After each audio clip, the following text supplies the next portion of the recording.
आप सभी का UKSclasses.com में स्वागत है। आज हम लोग क्लास 12th की फिज़िक्स पढ़ रहे हैं। टॉपिक जो है वो ट्रांसफार्मर है।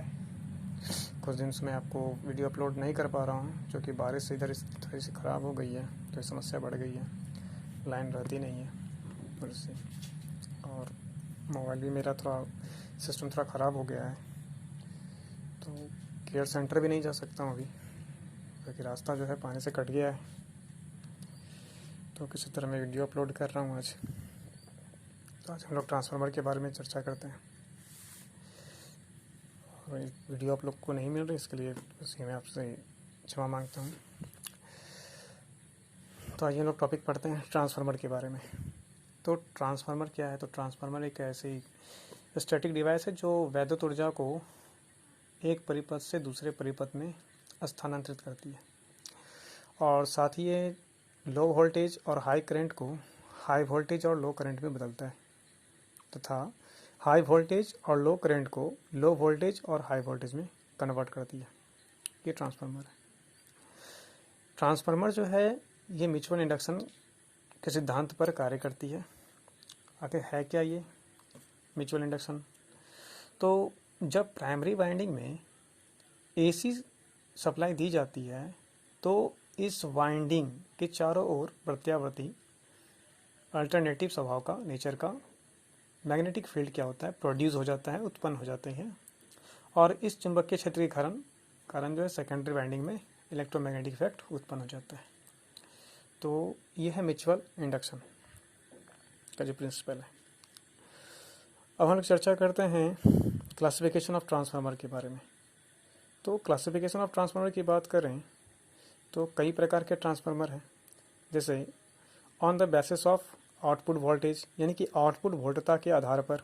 दूसरा है on the basis of core construction, यानी कोर की संरचना के आधार पर। फिर है on the basis of number of phase, यानी कि फेजों की संख्या के आधार पर।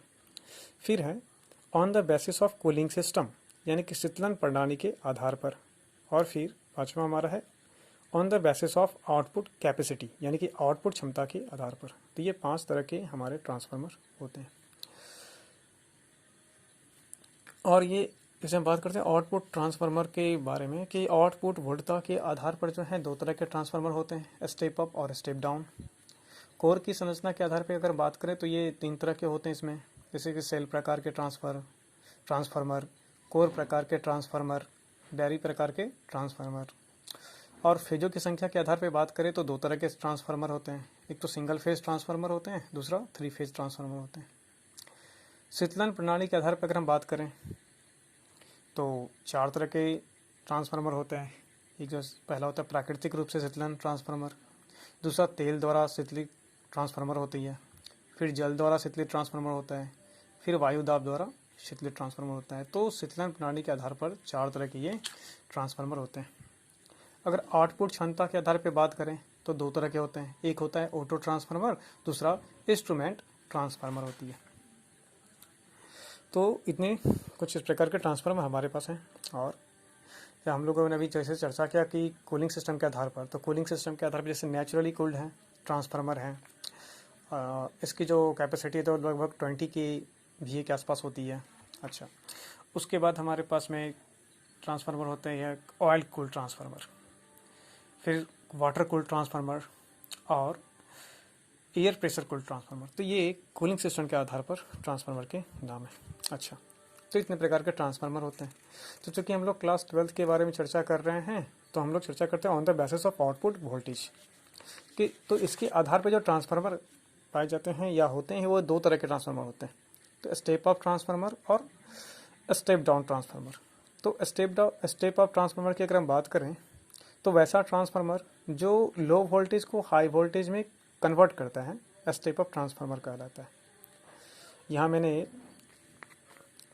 ब्रैकेट में घेर रखा है कि लो वोल्टेज और हाई करंट को क्या करता है, ये स्टेप अप जो ट्रांसफार्मर है ये करता है क्या, ये हाई वोल्टेज और लो करंट में कन्वर्ट कर देता है।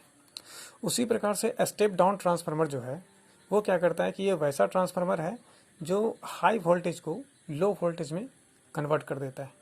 इसको हम लोग स्टेप डाउन ट्रांसफार्मर करते हैं। तो ये 2 तरह के ट्रांसफार्मर होते हैं on the basis of output voltage. तो जैसे कि मैंने ब्रैकेट में यहाँ पे घेरा है कि हाई वोल्टेज और लो करंट को स्टेप डाउन ट्रांसफार्मर क्या करता है, लो वोल्टेज और हाई करंट में कन्वर्ट कर देता है। तो ये ट्रांसफार्मर थे, और ट्रांसफार्मर के बारे में जैसे कि स्टेप डाउन की अगर हम बात या स्टेप अप की बात करें, तो जैसे यहाँ पर हम लोगों ने स्टेप अप में देख रहा है कंस्ट्रक्शन के अनुसार कि यहाँ जब हम प्राइमरी सोर्स से जोड़ते हैं। अच्छा, नंबर्स ऑफ टर्न्स की अगर हम बात करें तो प्राइमरी टर्न्स में क्या होता है, नंबर्स ऑफ टर्न्स जो हम लोग देख रहे हैं वो सेकेंडरी टर्म्स की अपेक्षा क्या है, कम है। तो यहाँ पे नंबर्स ऑफ कॉइल जो है सेकेंडरी में अधिक होते हैं प्राइमरी की अपेक्षा। तो ऐसे सेटअप को हम लोग क्या कहेंगे, स्टेप अप ट्रांसफार्मर कहते हैं। तो आई थिंक आपको ये जानकारी अच्छी लग रही होगी, और वीडियो अगर आपको अच्छी लग रही है तो इसे लाइक करें, सब्सक्राइब करें और ज़्यादा से ज़्यादा शेयर करें। धन्यवाद।